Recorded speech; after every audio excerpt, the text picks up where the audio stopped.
오늘은 추수감사 주일입니다. 올 한 해를 인도해 주신 하나님의 은혜에 감사하는 주일이지요. 여러 해 계속되었던 전염병, 그리고 지금도 끝내지를 못하는 전쟁들, 그리고 이로 인한 경제 위기, 기후 재난 가운데서도 하나님께서는 우리 인생의 논밭에 곡식이 무르익게 하셨습니다. 얼마나 감사한 일인지요. 그래서 하나님께 영광을 올립니다. 그래서 오늘은 우리의 인생의 결실, 인생의 곡식, 그리고 과일들을 하나님께 드리면서 감사하고 하늘에서 내리는 새 양식 얻기를 또한 소망하는 날입니다. 오늘 우리의 추수감사 예배를 하나님께서 기쁘게 받아주시기를 소망합니다. 동시에 우리의 오늘 이후의 앞날에도 새 은혜 내려주시기를 간절히 소망해 봅니다. 추수감사절은 이스라엘의 초막절이라는 명절과 그리고 미국의 청교도들이 신대륙에서 하나님께 드린 추수감사와 관련이 있습니다. 잘 아시듯이 미국은 11월 넷째 목요일을 추수감사절로 정하고 국경일로 삼았죠. 그런데 우리나라의 선교가 미국의 선교를 전적으로 받아들인 한국교회, 몇 차례 변화를 겪고 난 후 11월 셋째 주일을 추수감사주일로 정하기에 이르렀습니다.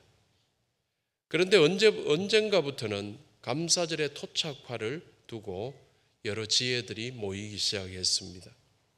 우리나라 전통 명절인 추석을 추수감사절로 지키자는 주장도 있었고, 또 우리의 계절에 알맞은 추수의 계절 10월에 새로운 날을 선정하자는 주장도 있었고요.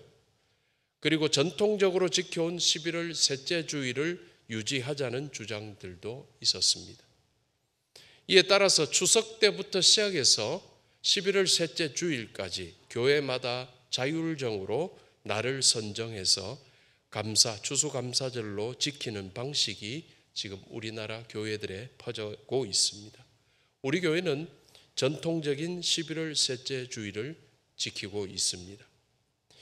이처럼 추수감사절은 모두가 통용할 어떤 날짜를 하나를 딱 확정하는 게 중요한 것이 아니라 감사의 의미를 충분히 담아서 지키는 정신이 요구되는 날입니다. 우리 교회가 추수감사절을 11월 셋째 주일로 하는 것, 교회력의 추수감사절 11월 셋째 주일은 거의 마지막 부분입니다. 그래서 엄밀하게 말해서 다음 주는 교회력의 마지막 주가 되고 오늘은 거의 마지막이지요. 1년을 지내보면서 하나님께서 인도해 주심에 대한 정리의 감사의 날로 11월 셋째 주일로 우리는 계속 섬기고 있습니다. 무엇보다도 한 해를 지켜주신 하나님께 감사하는 날이라는 사실입니다. 어떻게든 은혜를 기억하려고 하고 어떻게든 하나님께 감사하고자 하는 날입니다. 참 좋은 날이죠. 하나님께 감사하기 위해서 은혜를 기억하려고 하는 날이기 때문입니다. 그래서 우리의 오늘도 하나님의 은혜에 진정 감사하는 날이 되기를 축원합니다. 오늘 하루 하나님께 감사하는 마음이 온 마음에 충만하시고 또한 사람들끼리에게도 이 한 해 감사했습니다 하는 마음들이 여러분 마음속에 기쁘게 오가기를 바랍니다. 우리 먼저 하나님 감사합니다라고 한번 할까요? 하나님 감사합니다. 그리고 옆분들하고도 올 한 해 감사했습니다. 예. 그래서 오늘 하루에 여러분들의 마음속에 이 감사로 충만한 날이 되기를 바랍니다. 바쁘게 살아가는 우리가 차마 깨닫지 못했을 수도 있고 또 너무 힘든 상황 속에 살아가는 우리들이 깨닫지 못했을 수도 있지만은 올 한 해 온 세상을 다스리시는 창조주 하나님의 은택은 분명히 풍성했습니다. 또 우리 인생을 우리가 정말 힘들게 살아왔다고만 여겨서 우리 인생을 정말 돌아보지는 못했을지라도 우리 인생 여기까지 인도해 주신 아버지 하나님의 은혜 올 한 해 정말 풍성했던 줄 믿습니다. 다만 우리가 깨닫지 못하고 있었을 뿐입니다. 그래서 우리를 포함한 우주 만물이 하나님께 감사하는 게 마땅하고요, 우리를 포함한 우주 만물이 하나님께 영광과 찬송을 올려드리는 것이 마땅한 것입니다. 이런 까닭으로 오늘 본문을 왕이 등장하는 구절로 뽑았습니다. 어떤 왕이냐? 공의로 나라를 잘 다스리는 왕, 우리 하나님을 상징합니다. 잠언 16장 15절의 말씀입니다. 우리 함께 읽습니다. 왕의 희색은 생명을 뜻하나니 그의 은택이 늦은 비를 내리는 구름과 같으니라. 공의로 나라를 잘 다스리는 왕이 백성에게 은택을 내림으로써 나라가 생명의 기운으로 가득 찼다는 뜻입니다. 하나님께서 우리에게 은혜를 내려주심으로 우리 땅에 지금 우리의 생명의 처리에 온 생명의 기운이 충만하다라는 것입니다. 마치 때를 알아내리는 이른 비와 늦은 비처럼 우리의 왕이신 하나님의 은총이 내렸습니다. 참 어려웠다고도 할 수 있는 올 한 해 속에서도 결국 우리로 열매를 맺게 하셨습니다. 그러므로 오늘 우리 하나님께서는 한없이 높아지셔야 마땅합니다. 그러므로 오늘 우리는 더욱 겸손하게 하나님 앞에 엎드리고 더욱 낮아져야 함이 또한 마땅한 줄 믿습니다. 겸손하게 감사하시기를 주님의 이름으로 축원합니다. 성도님들, 우리 하나님께서 올 한 해 우리에게 져 주셨다는 사실 아십니까? 하나님은 우리하고 싸워서 이기려고 하시지 않는 것 같습니다. 간절하게 구하는 자녀에게 의지적으로 져주는 부모 같습니다. 아브라함의 기도를 한 번도 외면하지 않으신 하나님께서 그의 손자 야곱이 씨름하듯이 붙들고 놓지 않는 기도도 다 들어주셨습니다. 겸손히 기도하고 붙드는 자녀를 사랑해 주셨고 회개하는 이들은 다 용서해 주셨습니다. 그리고 독생자 예수 그리스도를 속죄의 제물로 주셔서 십자가에서 고통당하고 죽기까지 끝까지 우리의 허물과 잘못을 참아주셨습니다. 이처럼 올 한 해도 한결같이 이러하셨음을 여러분 꼭 믿으시기를 바랍니다. 아이와 아빠가 씨름을 합니다. 아빠가 아이에게 지겠습니까? 그러나 아빠는 아이에게 져주지요. 아이는 기뻐하며 우쭐댑니다. 지 힘으로 이긴 것 같아가지고. 그러다가 또 한 번 하다가 보면 또 질 것 같으면 얼굴이 아주 심각하게 굳어지지요. 그러면 아빠는 또다시 져주는 방법을 선택을 하지요. 이것 때문에 아이는 또 승리하지요. 좋아서 으스대는 아이의 모습을 바라보며 바닥에 넘어진 진 아버지는 더 큰 기쁨을 맛보는 법입니다. 우리 아버지 하나님의 마음이 꼭 이렇습니다. 그러나 지혜로운 아이는 나중에는 분명히 알아차리게 됩니다. 부모님이 나를 얼마나 사랑하셨는지를 깨닫게 되면서 그는 겸손한 인격으로 자라나게 됩니다. 반면 깨닫지 못하고 잘못된 길로 나가는 사람은 교만해지기 쉽습니다. 자기가 잘했다고 생각하고 있을 때 아빠가 힘으로 나한테 졌다고 끝까지 그렇게 생각하고 있다면 부모를 거역하고 하나님을 가볍게 여기게 되지요.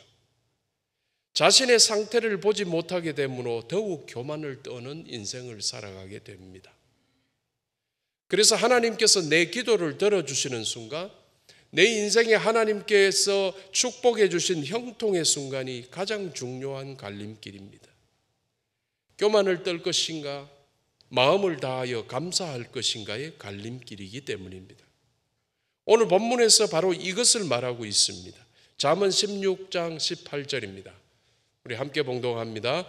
교만은 패망의 선봉이요 거만한 마음은 넘어짐의 앞잡이니라.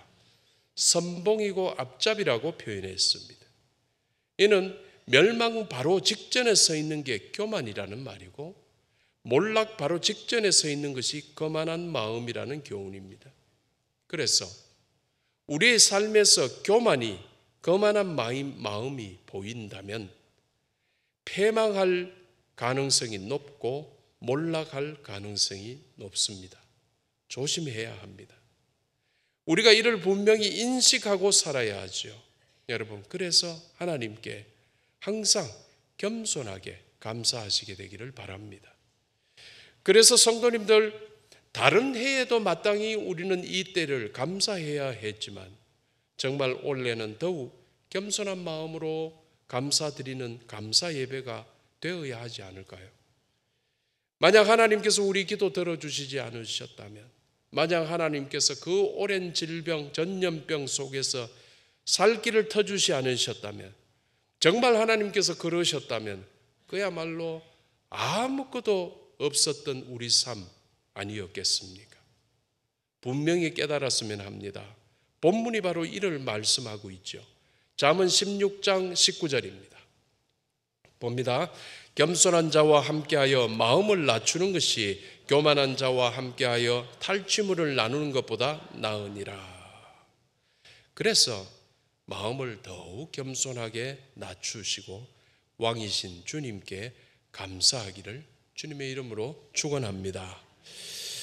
참 그렇습니다. 우리 인생 곡식을 거두기 직전까지 그야말로 쉼없이 다가오는 비바람의 시련을 견딘 사람, 우리 인생의 고난과 비바람을 견딘 사람이 그 인생의 태도가 하나님 앞에 겸손해질 수밖에 없는 법이거든요. 무례하고 건방진 기도를 남발했던 우리 인생들, 마치 하나님께서는 내 기도 들어주셔야만 되는 뭔가 책 잡힌 것처럼 하나님께 당당히 요구하면서 요구만 하고 하나님의 기쁨이 되지 않았던 우리들의 지난 날을 돌아보게 되지요.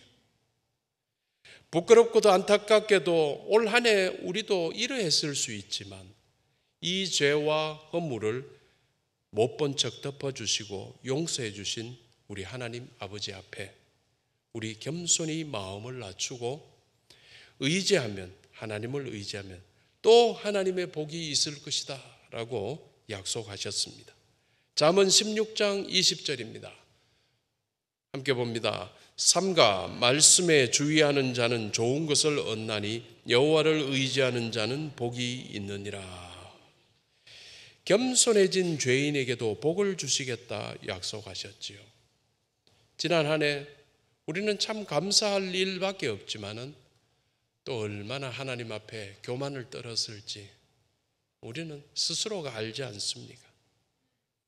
그러나 지난날의 교만을 뉘우치고 겸손하게 하나님께 감사하는 시간이 된다면 하나님께서 또 축복하시겠다 약속하셨습니다.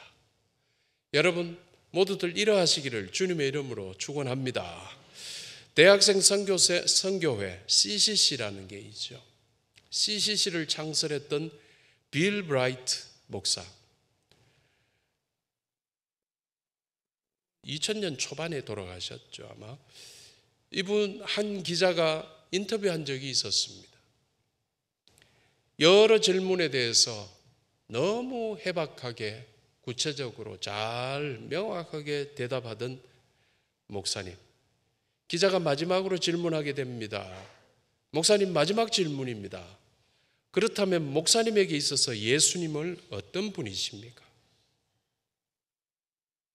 이 질문, 앞에서 했던 질문보다도 어쩌면 제일 쉽다고 생각해가지고 마무리하는 질문이었는데 그동안 그렇게 대답을 잘했던 빌 브라이트 목사 더 이상 대답을 못하고 눈물만 흘렸다고 하죠. 말하지 않아도 우리는 이 눈물을 이해합니다. 우리도 이 은혜 받았기 때문입니다. 또 20세기 최고의 신학자로 일컬어지는 칼 바르트, 여러분들도 들어보셨을 거예요. 칼 바르트의 일화도 있습니다.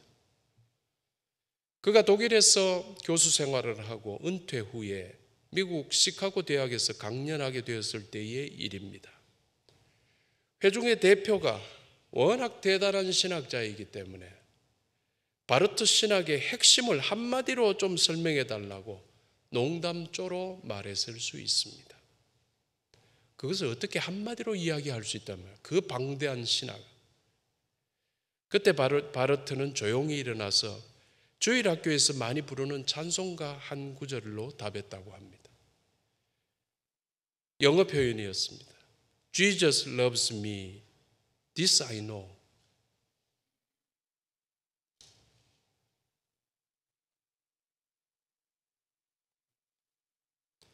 예수님께서 날 사랑하신다는 이것을 나는 압니다. 이게 그동안 오랫동안 해왔던 그 깊이 있는 신학의 핵심 한 줄이었다는 겁니다. 우리 찬송가로 563장 예수 사랑하심을 이라는 찬송입니다. 그날 모두가 감격해서